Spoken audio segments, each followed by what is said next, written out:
जल की यात्रा है कांवड़ यात्रा। कांवड़ का अर्थ है परात्पर शिव के साथ विहार, अर्थात ब्रह्म यानी परात्पर शिव, जो उनमें रमण करे वह कांवड़िया। प्रत्येक वर्ष श्रावण मास में लाखों की तादाद में कांवड़िए दूर दराज से आते हैं और अपने आसपास के स्थानों से गंगा जल भरते हैं। तत्पश्चात पदयात्रा कर अपने अपने स्थानों को वापस लौट जाते हैं। इस यात्रा को कांवड़ यात्रा कहा जाता है। चतुर्दशी के दिन उस गंगा जल से अपने आसपास के शिव मंदिरों में बाबा भोलेनाथ का अभिषेक करते हैं और भगवान शिव से अपनी और अपनों की सुख शांति की प्रार्थना करते हैं। कहने के लिए तो बस ये एक धार्मिक आयोजन मात्र है, लेकिन इसका सामाजिक और धार्मिक महत्व बहुत अधिक है। कांवड़ के माध्यम से जल की यात्रा का यह पर्व सृष्टि रूपी शिव की आराधना के लिए है। जल आम आदमी के साथ साथ पेड़ पौधों, पशु पक्षियों, धरती में निवास करने वाले हजारों लाखों तरह के कीड़े मकोड़ों और समूचे पर्यावरण के लिए बेहद आवश्यक तत्व है। कांवड़िए जल स्रोत से एक बार जल भरकर उसे अभिष्ट कर्म के पूर्व अर्थात शिवजी को अर्पण करने के पहले भूमि पर नहीं रखते हैं। इसके मूल में भावना यह है कि जल स्रोत से प्रभु को सीधे जोड़ा जाए, जिससे धारा प्राकृतिक रूप से उन पर बनी रहे एवं उनकी कृपा हमारे ऊपर भी सतत धारा के अनुसार बहती रहे, जिससे संसार सागर को सुगमता से पार किया जा सके। उत्तर भारत में खास तौर पर दिल्ली, एनसीआर, पश्चिमी व पूर्वी यूपी में कांवड़ यात्रा एक पर्व कुंभ मेले के समान एक महा आयोजन का रूप ले चुकी है। काशी और देवघर में भी कांवड़ यात्रा का खासा महत्व है।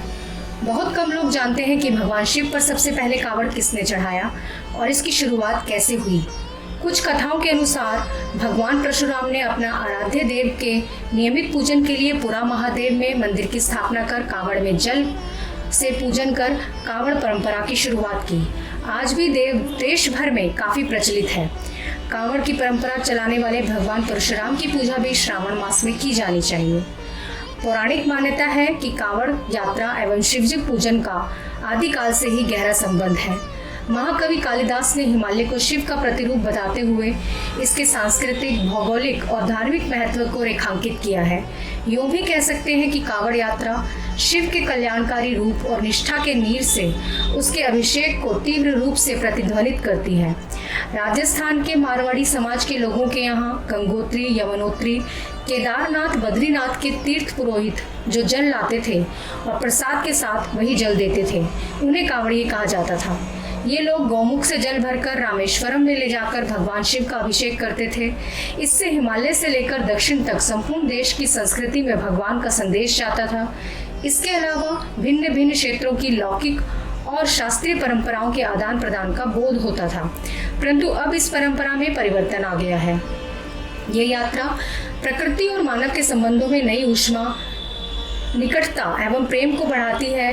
डॉक्टरों के मुताबिक भी धार्मिक चेतना से मानव जीवन पर सकारात्मक प्रभाव पड़ता है। कांवड़ यात्रा स्वास्थ्यप्रद होती है।